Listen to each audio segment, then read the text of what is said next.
Modern DNA technology is beginning to uncover the true origins of one of China's greatest emperors. But in doing so, it accidentally reveals a hidden royal love story from hundreds of years ago. Is this just a wild rumor or a real-life royal soap opera? Recently, a post on a Chinese social media platform went viral. It suddenly turned the parentage of Emperor Kangxi, often called the greatest emperor in Chinese history, into a topic people talk about everywhere. And with it, an old love story that had been buried for centuries was dragged back into the spotlight. Hello everyone, this is a different story. I'm Jason. Today I'm going to talk about this newly viral rumor about Emperor Kangxi and the palace romance behind it. Online rumors. Kangxi was the fourth emperor of the Qing Dynasty and one of the greatest rulers in Chinese history. His father was the Shunji Emperor, whom I mentioned in one of my earlier videos, the emperor who chose to abandon his throne and become a monk because of love. If you haven't seen that video yet, you can check it out later. But recently, a post on a Chinese social media platform suddenly made Kangxi's ancestry much more mysterious. In September 2025, Jilin University in China published a research paper on the DNA of the Ming Dynasty royal family.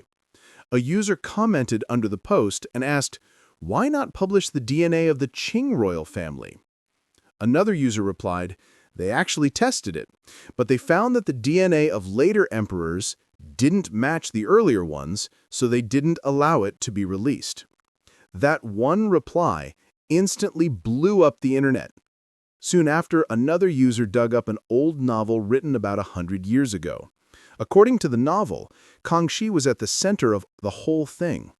It claimed that Kangxi was actually the son of the minister Hong Chengchou. Then, people who love drama started pulling out portraits of Qing emperors as evidence.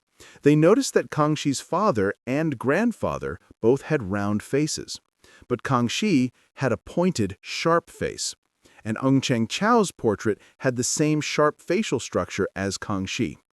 So people started asking, could Kangxi's mother have had a secret relationship with Hong Chengchou? But there was a problem. Kangxi's biological mother, Lady Tangjia, was 47 years younger than Hong Chengchou. From a practical point of view, an affair between them seemed highly unlikely. And just when people thought the rumor couldn't get crazier, the internet dropped an even more explosive claim. Kangxi was not born to Lady Tangjia at all. His real mother was his grandmother, Empress Dowager Xiaozhuang. They claimed that Xiaozhuang had an affair with Hong Chengchou and gave birth to Kangxi.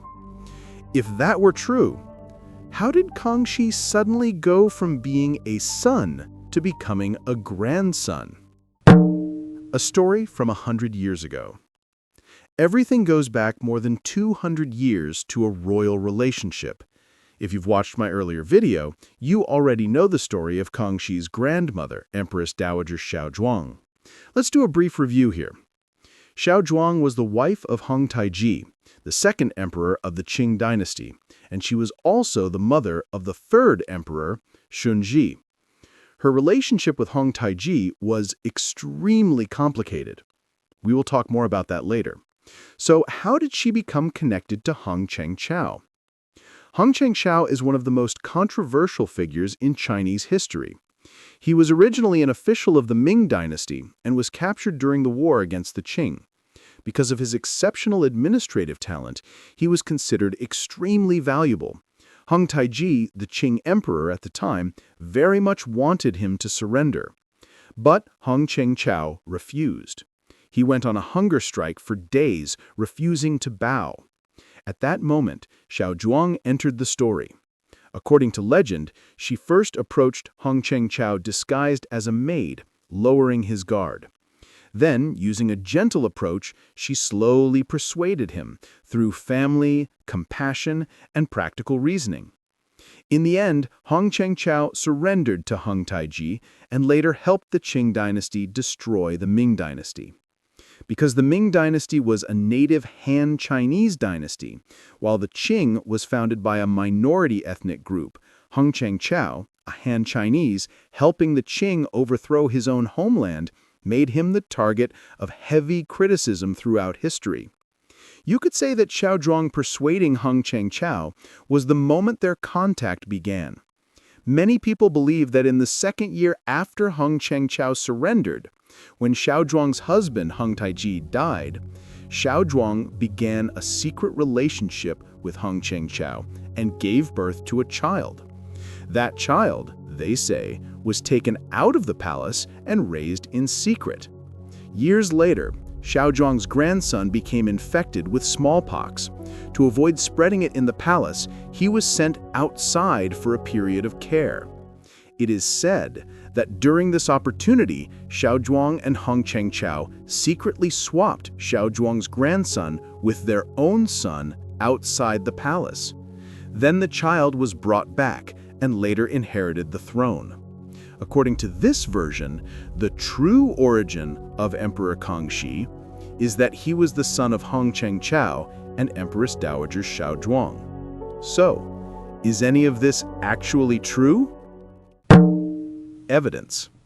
Some history enthusiasts examined authentic Qing Dynasty records and found several pieces of evidence supporting the claim that Kangxi was actually Xiaozhuang's son. The relationship between Hong Taiji and Xiaozhuang was not good. In a previous video, I mentioned the complicated emotional relationship between Hong Taiji and Xiaozhuang.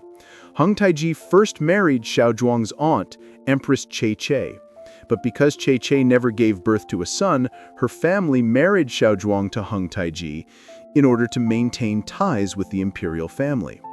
Although Xiaozhuang later did give birth to a son, her older sister, Hailanju, was also married to Hong Taiji afterwards. Yes, two sisters, together with their aunt, all married the same man. In reality, Hong Taiji had deep affection for Hailanju. I talked about their story in a previous shorts video. By comparison, Xiaozhuang was not favored. Therefore, many people believe this was one of the reasons why she later had a secret affair with Hong Chengchou. Xiaozhuang refused to be buried with Hong Taiji. Before she died, Xiaozhuang clearly stated that she did not wish to be buried together with Hong Taiji. You must understand, being buried alongside the emperor was considered an extremely high honor at the time. Because of this, after she passed away, Kangxi was put in a very difficult position regarding the burial arrangements. He could not make a decision for a long time. It was not until 37 years later that Kangxi's son, Emperor Yongzheng, the fifth emperor of the Qing Dynasty, finally resolved the issue and built a separate imperial tomb for Xiaozhuang.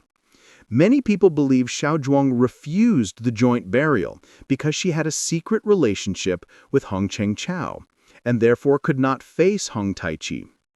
Others think that during her son Xunji's reign, in order to protect the throne, Xiaozhuang had to marry the regent Dorgan.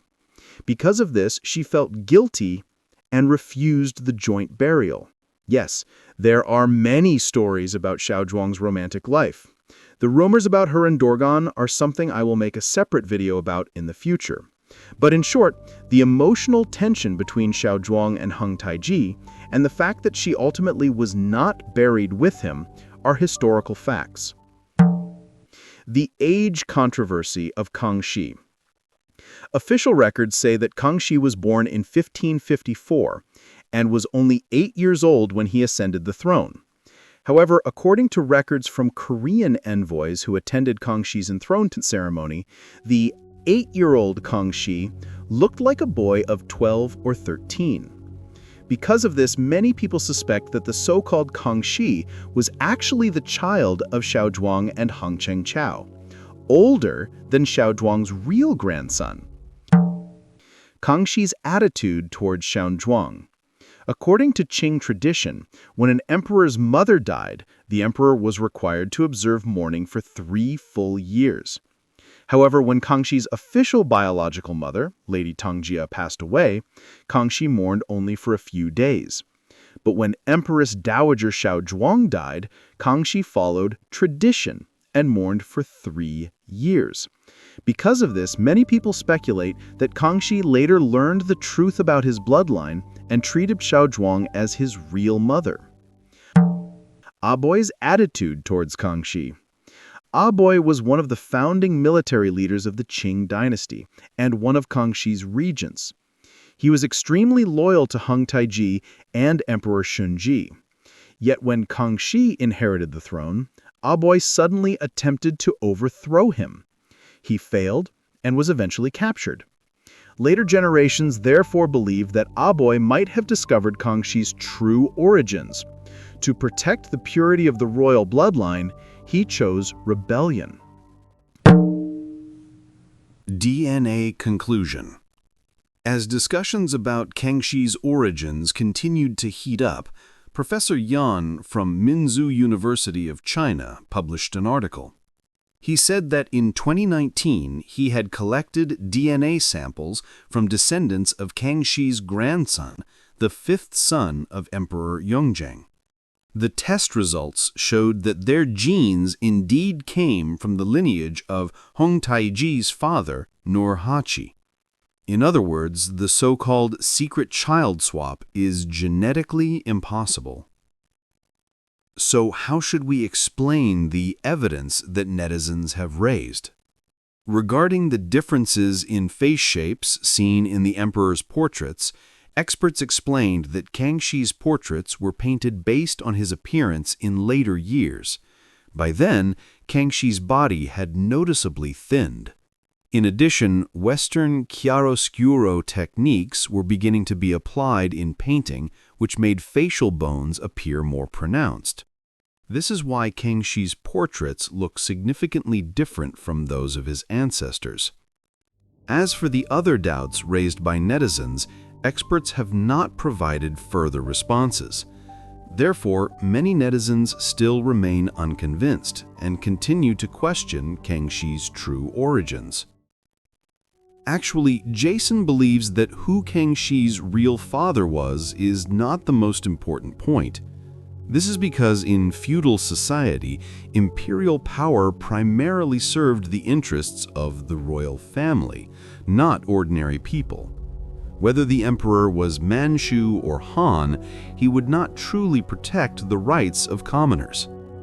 In the eyes of the emperor, ordinary people were essentially private property of the crown. Even if Kangxi were truly Xiaozhuang's illegitimate son, later generations should not judge her from the perspective of a so-called affair. This is very different from the concept of adultery in modern times. It should be noted that in ancient China, concubines held very low status. If their relationship with the emperor broke down, they had no right to divorce, they could not leave, and could only live out their lives in solitude. Over thousands of years, very few women in the imperial family ever achieved true happiness. I mentioned this in my previous videos and shorts. In all of Chinese history, only one woman was able to divorce an emperor and pursue her own happiness. The vast majority of women living with emperors had tragic fates. When Hong Taiji died, Xiaozhuang was almost forced to follow him in burial. So even if Xiaozhuang truly loved an official, it would have been only her right to seek happiness. What do you think? Do you trust the DNA evidence, or do you trust the historical details? When royal duty and personal love conflict, whose side would you take? See you in the comments.